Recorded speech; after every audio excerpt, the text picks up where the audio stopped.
আবারও যুক্তরাষ্ট্র ও ইরানের পাল্টাপাল্টি হামলায় ছড়িয়েছে তীব্র উত্তেজনা। বিমান হামলার শিকার হয়েছে ইরানের উপকূলীয় এলাকা সিরিক শহর। সেখানে ড্রোন ও মিসাইল সক্রনাগার এবং রাডার স্টেশনে হামলা চালিয়েছে মার্কিন বাহিনী। শুক্রবার মার্কিন সেন্ট্রাল কমান্ড সেন্টকম জানিয়েছে গত 25 জুন হরমুজ প্রণালীতে সিঙ্গাপুরের পতাকাবাহী জাহাজ এভার লাভলিতে ড্রোন হামলার কড়া জবাব দিয়েছে এই আক্রমণ হিসেবে। অন্যদিকে ইরানও পাল্টা হামলার দাবি করেছে। দেশটির বিপ্লবী গার্ডস আইআরজিসি জানিয়েছে মার্কিন বাহিনী মোতায়েন রয়েছে এমন এলাকা টার্গেট করে তারা হামলা চালিয়েছে।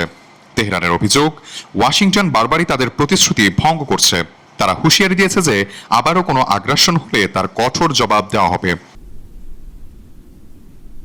এর ফলে ওই অঞ্চলে নতুন করে যুদ্ধের শঙ্কা দেখা দিচ্ছে।